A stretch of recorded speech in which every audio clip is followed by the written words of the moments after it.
Di tahun 2019 dulu, banyak para YouTuber pemula yang ingin menjadi konten kreator terkenal dan memiliki banyak subscribers. Namun di balik semangat mereka untuk membuat konten, tentu saja ada berbagai macam kendala, tantangan, dan juga rintangan yang harus mereka hadapi secara nyata.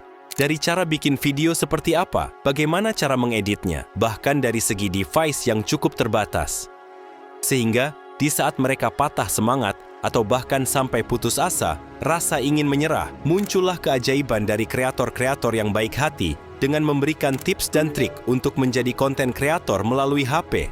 Ngedit dengan alat seadanya, tapi justru bisa menghasilkan konten yang sangat berkualitas dan sangat memuaskan pada masanya. Sehingga, para YouTuber pemula di masa itu memiliki rasa lebih percaya diri untuk kembali bangkit dan melanjutkan karir mereka sebagai konten kreator. Dalam keputusasaan, hampir menyerah, dan rasa ingin berhenti, muncullah satu aplikasi edit video yang sangat sederhana dan simpel banget untuk digunakan.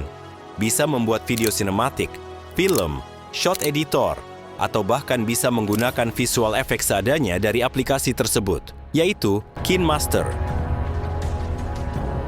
KineMaster pertama kali dirilis pada tahun 2013, tepatnya pada tanggal 26 Desember.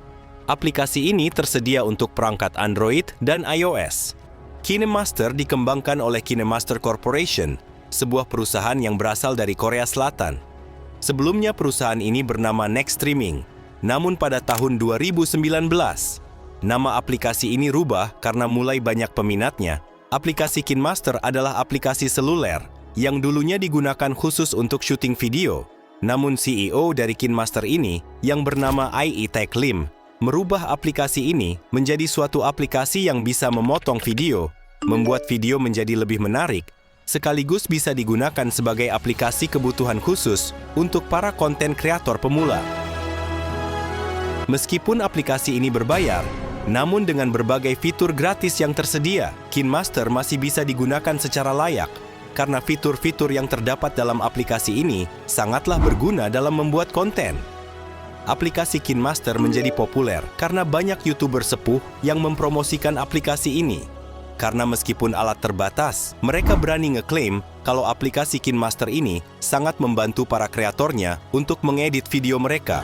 Jadi fitur kompresor ini nanti bisa kalian pakai untuk menstabilkan volume suara pada video kalian. Sampai akhirnya, pada tahun 2020, aplikasi KineMaster ini lama-lama dipandang tidak puas karena watermark-nya yang cukup mengganggu isi video kita ketika ditonton. Bahkan untung menghilangkan watermark di aplikasi ini, harus berbayar dulu. Sehingga, pada suatu hari, muncullah para kreator asing yang berusaha untuk melakukan mod pada aplikasi ini. Dan benar saja, setelah beberapa kreator mencoba dengan mode curangnya, mereka kembali mendapatkan hasil konten yang bagus tanpa gangguan logo dari aplikasi ini. Sehingga sepanjang masa aplikasi ini digunakan, para kreator tidak hanya menggunakan aplikasi ini sebagai aplikasi editan biasa. Mereka justru bisa menggunakan aplikasi layaknya fitur-fitur seperti di Premiere Pro. Ya, walau beda jauh sih sebenarnya, tapi dengan fitur-fitur yang dulunya harus berbayar untuk mengedit video menjadi lebih ikonik. Dengan bantuan mod dari aplikasi ini, para kreator bisa menggunakannya dengan sangat baik. Bahkan sampai ada yang membuat film klasik hanya menggunakan aplikasi ini, karena aplikasi KineMaster bisa menampung resolusi hingga 4K yang bikin kualitas video jadi lebih menarik. Namun sayang, semenjak ada aplikasi baru yang memiliki fitur lebih lengkap, ngedit lebih simpel, hanya bermodalkan landscape, kehadiran aplikasi ini justru menjadi aplikasi paling populer dan lebih banyak penggunanya, yaitu CapCut. Sebenarnya, aplikasi CapCut ini adalah aplikasi yang dulunya berasal dari TikTok. Namun semenjak banyak user TikTok yang menggunakan editing di aplikasi ini, developernya justru membuat aplikasi ini menjadi single atau aplikasi terpisah. Yang secara otomatis, setelah mereka mengedit video di aplikasi CapCut, maka akan secara otomatis untuk dikaitkan ke TikTok. Semenjak aplikasi CapCut ini hadir, pengguna KineMaster justru mengurang dan beralih ke aplikasi yang lebih simpel ini.